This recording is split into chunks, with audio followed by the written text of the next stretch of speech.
Okay, so now we're back. Just in case anyone was worried, we went out, we came back in, we had a milk bone, played a few minutes of ball, and now I think we're feeling much better. So now Moose will let me finish this. So when last we left, we were talking about Henry James, The Turn of the Screw. This is a beautiful copy of the book. These are just some selected short stories. Turn of the Screw, I think, is really the best if you're interested in reading some Henry James. It can be a difficult read. It can be a plow through if you're not really used to the language and everything like that. So just know that. But if you do like that sort of post-Victorian language, that beautiful lyrical language, lots of descriptions, you'll really enjoy that one. Now, for the next two classics I want to give you, I want to start with M.R. James. And I'm going to put a little M.R. James thing up here. I actually just got an M.R. James book from the library today. I picked it up, but I don't have it with me. I didn't bring it in this room, and I don't want to get up right now. So M.R. James is somebody that you may not have heard of, but he really was a master of the ghost story. And he had a particular style, which is called Jamesian, hence his name. M.R. James, Jamesian. So when you're talking about an M.R. James story, you basically got three things.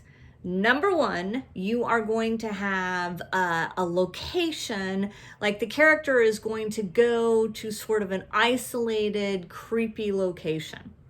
They're going to be out of their normal realm, and then they're going to go to, creepy beaches or abandoned houses or something like that. So they're going to go to a creepy place. So that's number one. The second thing that you're going to have in the Jamesian ghost story is your protagonist is going to be very naive and very skeptical. He's not going to be somebody who is open to different experiences, and he's going to be a man. This guy, M.R. James, was no girls allowed. He did not want women to attend college. He just was no girls allowed. So it's going to be a male protagonist, and it's going to be somebody who's naive or just skeptical of any kind of paranormal activity. The third criteria that you're going to have in a Jamesian ghost story is that you're going to have an object, a book, a flute, a stone, or something like that, that is going to conjure up your supernatural being or spirit. And those are the three things that you're going to have in that. I would definitely give at least one M.R. James short story a try. I think they're great. I like the formula. I mean, it is the same formula over and over. So once you read one, if you're not enamored with it, you're pretty familiar with his style. But I read a great one that I really loved called, what's it called? Whistle and I'll Come to You. And that was really, really good. You will never look at an unmade bed the same way again after you read that story. Whistle and I'll Come to You. Excellent, excellent M.R. James. So for our last classics, ghost stories, we're going to have to go with my girl, Edith Wharton. And I have a beautiful copy of Edith Wharton ghost stories, but I can't find them anywhere. I can't find it anywhere. So Edith Wharton, if you're not familiar, she was a novelist who did House of Mirth, Summertime, The Age of Innocence, and she wrote a lot about society, especially in New York, in the Victorian age. And if you don't even read any of her ghost stories, you probably should, and I really do think you should be aware of Edith Wharton. You need to read at least one Edith Wharton novel because she's wonderful. So Edith Wharton, and I found this very fascinating, she was actually friends with Henry James. And Henry James convinced Edith Wharton to leave her husband Teddy, not for him, but because Teddy had gone bonkers and was apparently chasing around the house with an axe. And he said, you know what, Edie, I don't think this marriage is going to work. And so he convinced her to leave. Edith Wharton was a wonderful writer. She was very adept at viewing her world. She also had some very interesting things about her that a lot of people may not know. Now, she had a beautiful house that she, I believe, built, I want to say built, and it was in Massachusetts. The house is still there. It's called the Mount. The Mount, M-O-U-N-T. It's in Massachusetts, and you can go there on a ghost tour. I haven't done that yet, but her home apparently was haunted. She had a very terrible illness when she was a child, and so because of this illness, she was afraid of the dark. And so when she became an adult, I think up to her dying days, she would not sleep with the light out, and she wouldn't sleep unless somebody was in the room with her. So she would have maids like stay in there with her and everything. And another really interesting thing about Edith Wharton was she was very superstitious, and she would always point her shoes a certain direction in order to keep the hobgoblins out. Got to keep them out of your shoes. I've heard that. I don't know which direction it was. I never could find that out, what direction it was. Okay, so Edith Wharton ghost stories. Her most famous ghost story is called Afterwards. And I'm going to give you just an overview of Afterwards. So in Afterwards, you have an American couple who have, sorry about the glare, who have purchased a manor house in England. And they only have one stipulation, that the manor house has to be haunted. They don't care if it has running water. They don't care if it has heat. They just want a ghost. And so the person who's selling them the house says, well, it does have a ghost, but the interesting thing about it is that you won't know it's a ghost until afterwards, until long afterwards. And of course, we find out, we go through a story of what happens to them in their lives and everything like that.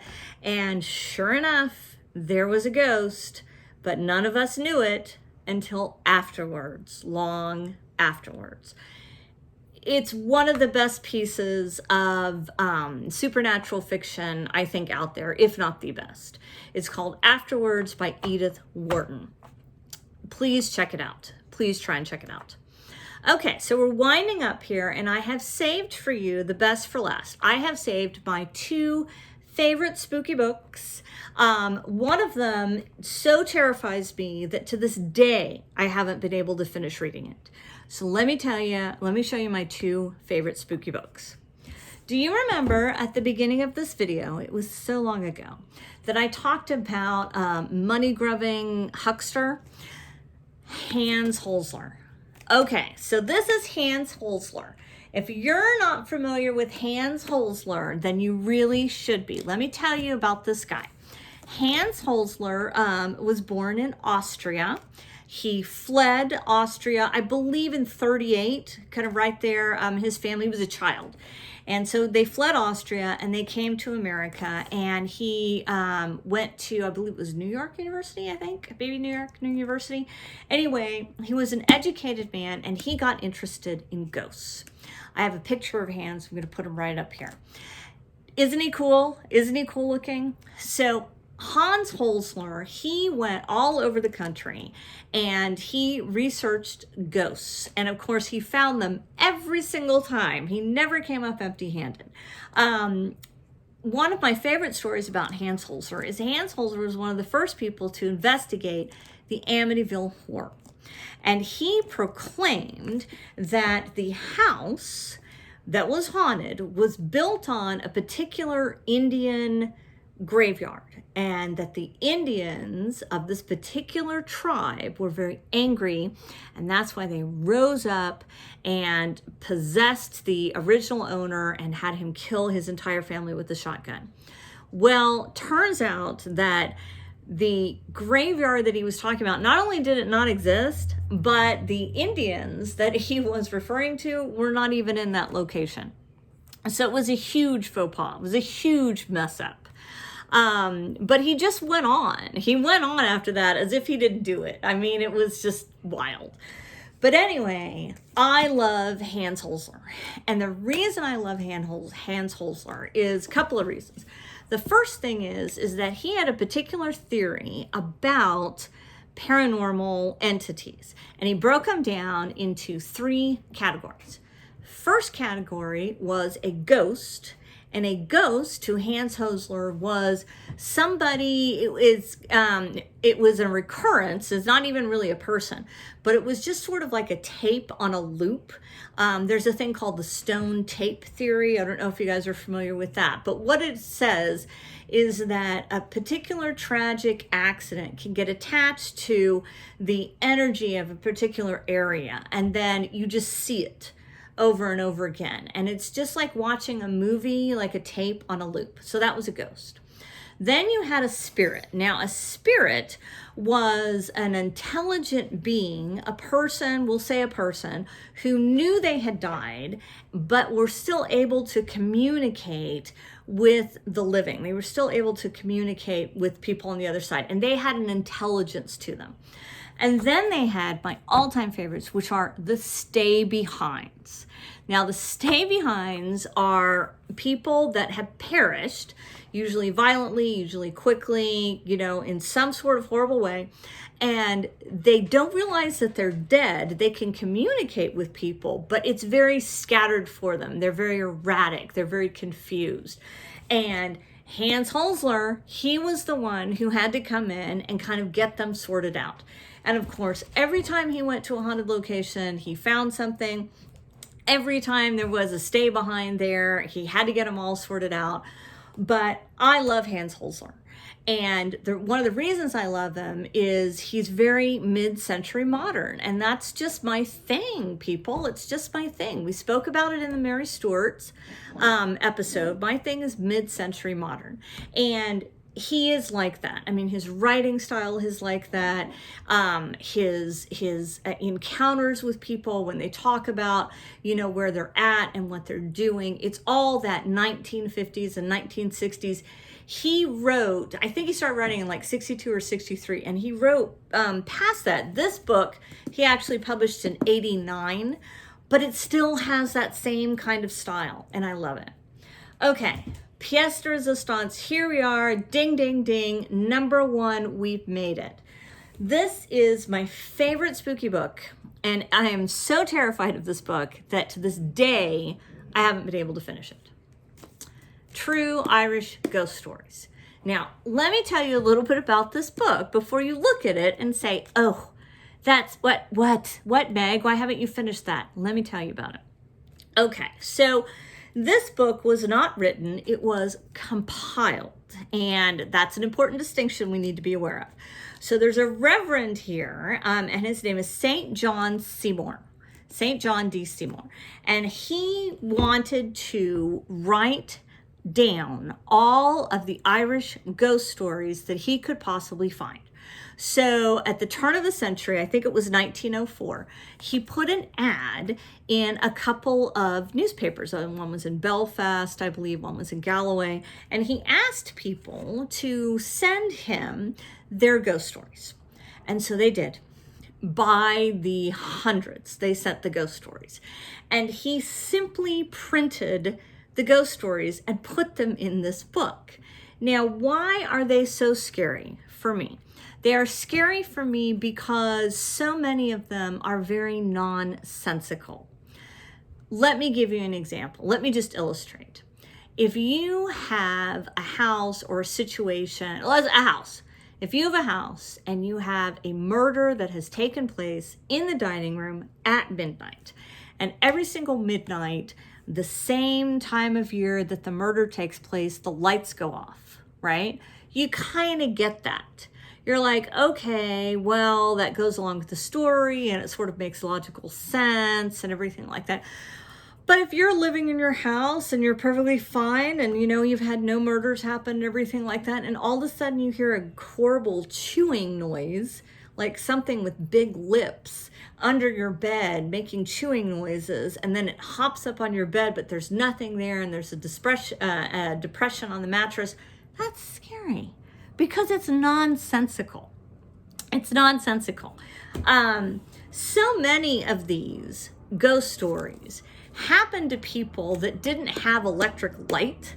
And so you have to wonder if that had something to do with it, if it's shadows and if it's the way we hear noises and everything like that. But It's so scary. I mean, I can't read that book at night.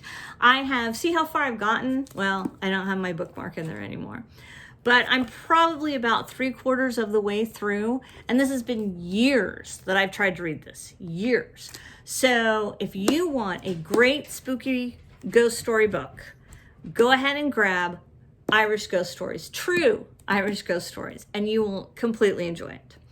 Well, I had a wonderful time showing you my collection. I hope you guys had a great time. I hope that you find some spooky books somewhere in all this mess that you might want to read.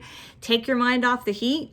Take your mind off whatever's going on in your life that's unpleasant. And I can't wait to hear from you. Please leave me some comments. Again, give me a like or hit that subscribe button or sponsor my videos if you're half price books. Talk to you later. Bye.